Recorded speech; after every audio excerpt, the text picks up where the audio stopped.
Hello, everyone. I hope you're having a beautiful day. Today, we're diving into a powerful, emotional story. What would you do if you discovered the man you love has a father who's secretly destroying everything you've worked for? Your business, your reputation, while you're still trying to protect his son from the truth? Lie to Diep has finally found proof, a single red stamp that changes everything. And now she has to decide, stay silent to keep the peace, or confront the father and risk breaking James's heart. If this kind of story pulls you in, don't forget to hit subscribe so you don't miss the next episode. The call drops like a stone in the middle of her morning. "Miss Lai, I'm really sorry," the market manager says, voice too polite, too distant. "Starting next month, we can't renew your space." Diep freezes with a crate of sweet potatoes in her arms, the cool earth still clinging to their skins. "What do you mean can't?" she asks. "I've paid on time, every month. There's new guidance," he cuts in, already defending himself. "Pressure from above. They say we have to prioritize other stalls. Bigger volume, different products. It's complicated." Complicated. That one word crushes weeks of 4 a.m. wake-ups, pans of oil, sacks of flour, careful smiles at picky customers, and Nye's drawings taped to the stall pole for luck. "Is it something I did?" Diep whispers. No, he answers too quickly. "Not you, just maybe lay low a while.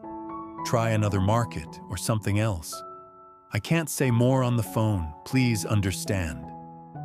The line clicks dead. For a long moment, all she hears is the sound of her own breathing and the faint echo of Nye practicing her school song in the next room, humming about a mother's soft hair and gentle eyes. The contrast hits like a slap. Innocent melody in one corner, someone quietly shoving her out of the life she's built in the other. Months. It hasn't been one bad day. It's been a slow, ugly pattern. A supplier who suddenly had no stock for her, but plenty for the stall 2 aisles down. A big order that vanished the week before payment with a vague text. Family changed their mind, sorry. A neighbor who pulled her aside and muttered, "People are saying your cakes aren't safe," then looked away before she could ask who people meant. She has told herself it's the economy. Bad luck. Maybe she's not as sharp as she thought. Maybe she's foolish to believe someone like her can keep up.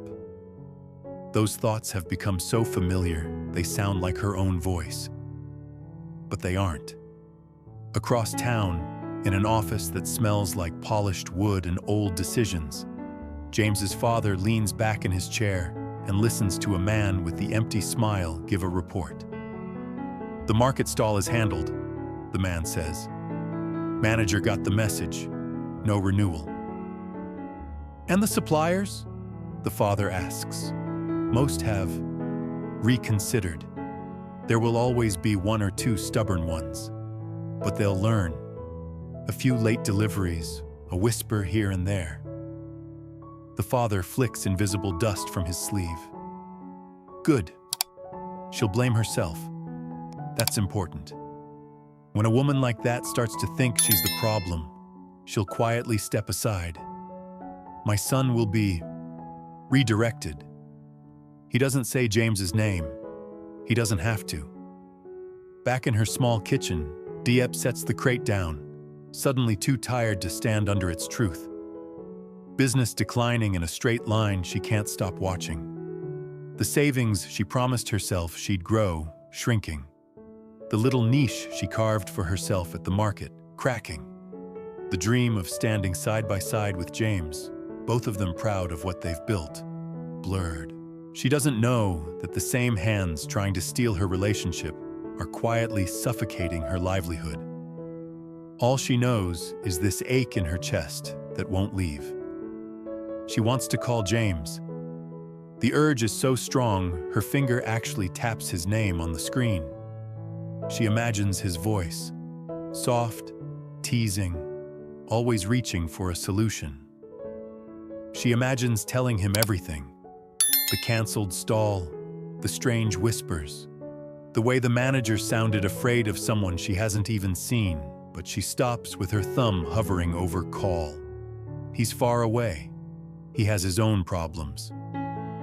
Every time they talk lately, he tells her to think differently, to see it as a chance to rest, to maybe change direction a little.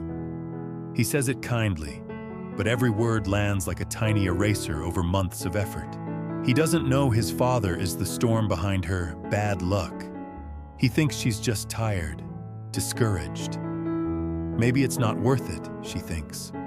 Why should I make him worry when he can't change any of it? Why should I be the woman who calls crying about money? The phone vibrates anyway. James. She closes her eyes, pulls herself upright, and answers. Hey. He's out of breath. You sound tired, he says. Are you okay? Diep glances at the crate, at Nai's scribbled drawing of their little house with a huge red heart on the roof, at the empty spot on the wall where her market schedule used to hang. I'm managing, she says. How are you? I'm okay, he replies. Work is complicated, but I'm safe. That's the main thing. He lets that sit, then adds, I've been thinking, maybe all this slowdown with your business. Maybe it's a sign to try something new. Change your niche, or take a break. You've been pushing so hard, Diep.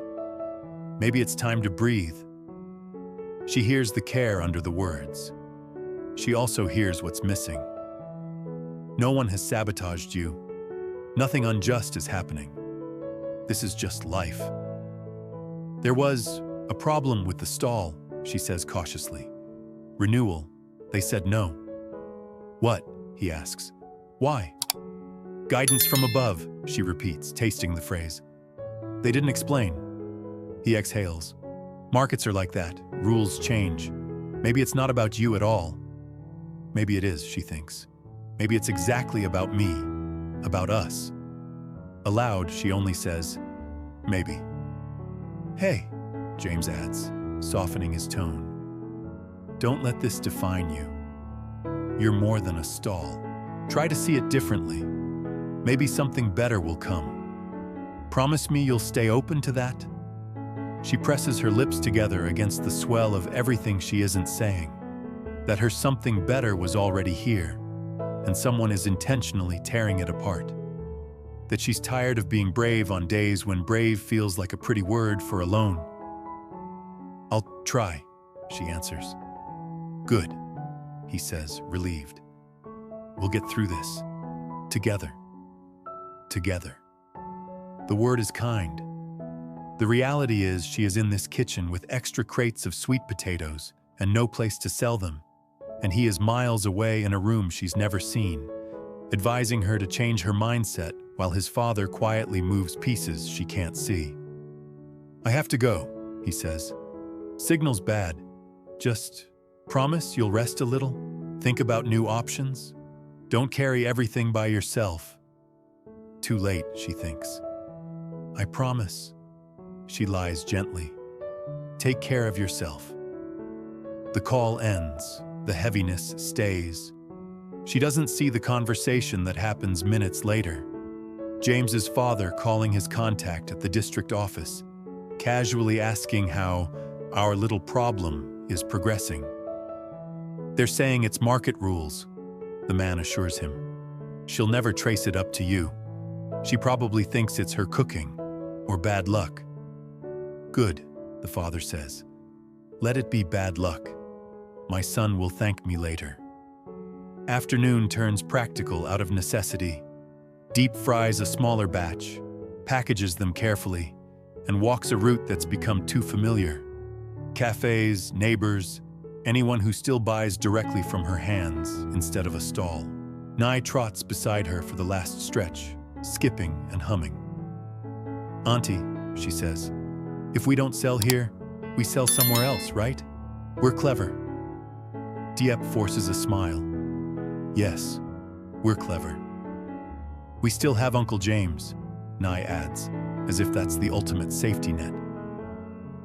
He said he loves your cakes the most. He'll help. Diep's steps hitch for half a second. He already helps, sweetheart, she says quietly. More than you know. That night, after Nye falls asleep with crayon on her fingers and a song half murmured into her pillow, Diep opens the notebook she's been filling with clues and questions. She makes a new list. Sudden supplier refusals, whispered rumors, stall renewal canceled, workshop account on paperwork, black sedan at the office, men asking about Nye's schedule. Every line tightens something in her chest. It would be so much easier to tear the page out and call it paranoia, to say like James that it's just life and she needs a new angle, a new niche, a new dream. But she can't unknow what she already knows. She's seen enough in her own life to recognize a pattern when it's repeating. Someone is squeezing, and the person she loves most is the son of the man with his hand on the valve. She presses the pen so hard the tip almost snaps. For a moment, worry and sadness and self-pity swirl together until they're indistinguishable. Where did I go wrong? Why can't I keep anything safe? Why is it always me who has to be strong? Then, beneath all that, something sharper, anger. Not wild, not reckless, quiet, focused. She feels it like a small flame finally finding air. She flips to a clean page and writes one sentence, slow and steady. I will not disappear quietly. As she underlines it, she doesn't know that the next morning will bring a clue so clear it will make her stomach drop. A single stamp at the bottom of a document in familiar red ink, with a name that links everything back to one man. James's father. And she will have to decide, do I tell James and risk breaking him, or carry this alone a little longer, waiting for the right moment, the right proof? For now, she closes the notebook, kisses Nye's forehead, and lets herself cry just enough to soften the edges of the day. Tomorrow, she tells herself, tomorrow I learn who's really holding the knife. The next morning starts with something so small it almost feels like a joke. Miss Lai, your refund form is ready, the district office clerk says on the phone. Come by before noon. I'm off in the afternoon. Refund. It's a tiny amount. Fees she'd overpaid months ago when they changed a market policy and then changed it back. She almost ignores it. But something about his tone, hurried, anxious, pushes her out the door. The office smells like it always does. Paper, old air, a faint trace of instant coffee. She takes her number, waits her turn, listening to other people's lives in fragments. Lost ID, land dispute, scholarship form. Ordinary problems that suddenly feel almost clean compared to the knot in her own chest. Miss Lai, the clerk calls, waving her over. He doesn't meet her eyes at first. Sign here and here. He slides a stapled packet across the counter. Your refund and the official note about your stall. She signs where he points, mind half on the little rectangle of cash inside the envelope. Then her eyes drop to the bottom of the page. Red ink. Workshop account. District office. And beneath it, in smaller text, the line she's seen before on James's documents, on a letter that once made him so proud he'd brought it home just to show her. Thang Jia Wood and Son Co., James's father's company. For a second, the room goes out of focus. The clerk's voice becomes a distant buzz. The plastic chair, the number machine, the bored woman tapping her heel behind her. Everything blurs around that stamp. It's not just some workshop. It's his workshop, his account. his name. She sees it all at once, like a curtain finally dragged open. The guidance from above, the whispers, the sudden shortages, the way the market manager looked afraid to say more. It's not bad luck. It's not the economy. It's not a sign to change direction. It's deliberate. He is reaching into her life, one quiet stamp at a time. Is something wrong? The clerk asks, finally looking at her. His eyes flick from her face to the page, and she sees the moment he realizes what she's reading. It's just procedure, he says quickly. All special accounts are processed there. Special? She repeats, voice thin. He swallows. Big accounts, he whispers. People you don't argue with. Her fingers tighten on the paper. Thank you, she says, because gratitude is the easiest mask to wear. She folds the packet slowly, carefully, as if it might break. Outside, the sun feels too bright for the day she's having. On the walk home, everything she's been holding back starts to crash into each other. The fatigue, the confusion, the polite explanations from men who never once had to stand in a market stall at 5 a.m. in the rain. The gentle advice from James to see it differently when he doesn't know his own father is cutting the legs out from under her. She wants to call him right there on the sidewalk, to say, look, here, this is what just life really was. Your father's stamp on my future. She even unlocks her phone, thumb hovering over his name. But then she hears his last call replaying in her head. Don't meet my father. Don't let him install fear. The way he said, I'm okay, like he was still trying to believe it himself. The way he encouraged her to rest, to change direction, not knowing that every step she'd taken was being erased behind her. If she tells him now, over a shaky line, with half the facts and none of the protection, what then? He will feel trapped, torn between the father who built his childhood and the woman who's trying to build her own future. He'll blame himself. He'll try to fix it alone. And that might be exactly what his father is hoping for. She locks the phone without calling. Not yet, she thinks. Not like this. I need more than one stamp and a feeling. At home, she copies the document twice at the tiny print shop near the lane. One copy goes in the notebook, carefully flattened under plastic.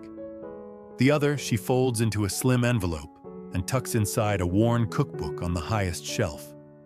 Insurance. For a day she hopes never comes, and also knows probably will.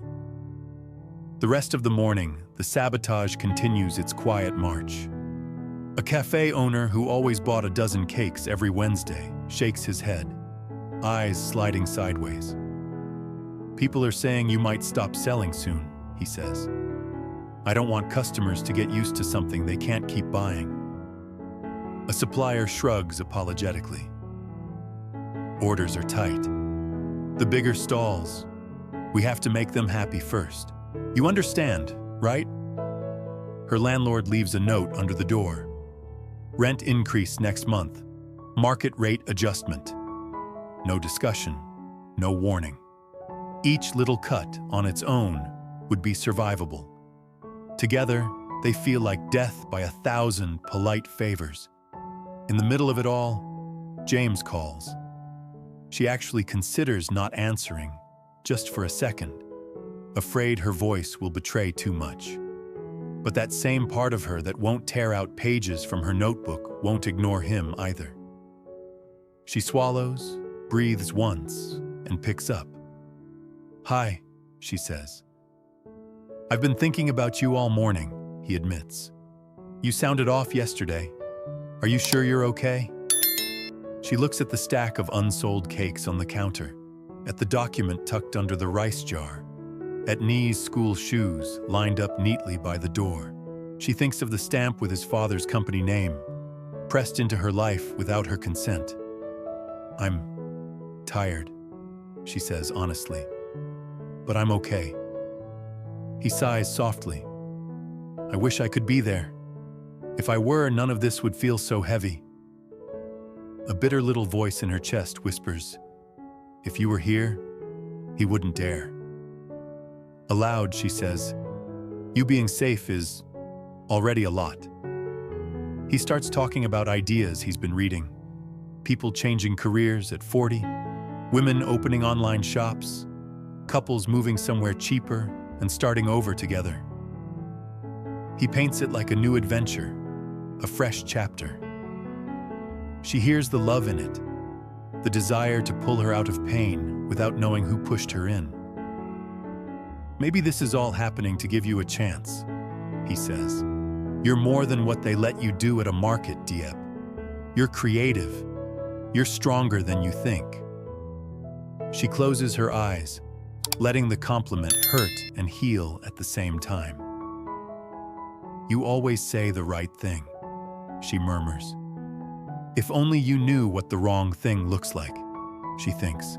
A stamp, a sedan, a father who sees me as a sickness his son needs curing of. Promise me one thing, he asks. Don't blame yourself. Don't let this make you small. Don't disappear, okay? Her throat tightens. The irony of it, him begging her not to disappear while his father quietly erases her, is almost too much. Okay, she says, voice barely above a whisper. After the call, she doesn't move for a long time. Then she does what women like her have done for generations. She makes tea, she squares her shoulders, she cleans the kitchen, and she lets the pain turn into a plan. In the afternoon, Aunt Hua drops by with a bag of herbs, and that gaze older women have. The one that sees straight through your brave face. You're thin, Aunt Hoa says immediately, and your eyes are noisy. Diep almost laughs. Noisy? Full of thoughts you're trying to hide, the aunt explains. She sits, uninvited but completely at home, and waits. Slowly, carefully, Diep tells her a version of the truth. Not the part about James's father yet.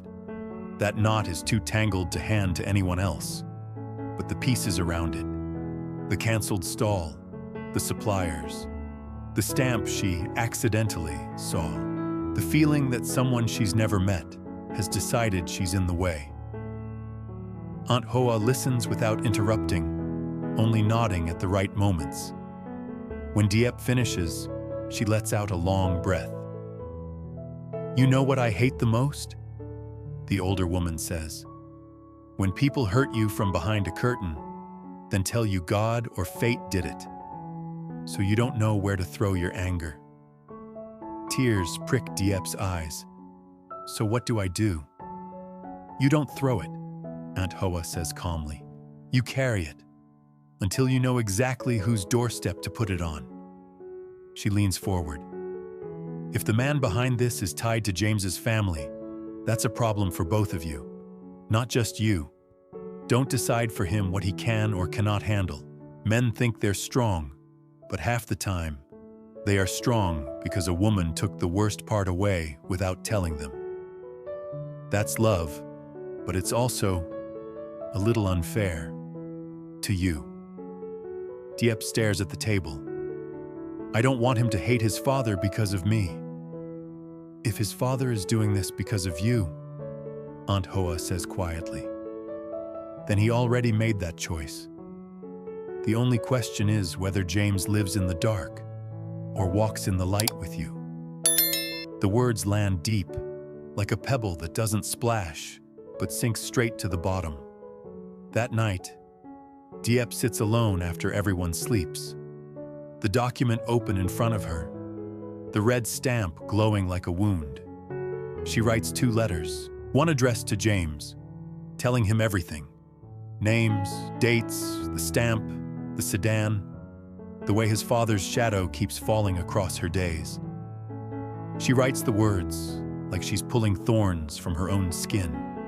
Slow, painful, precise.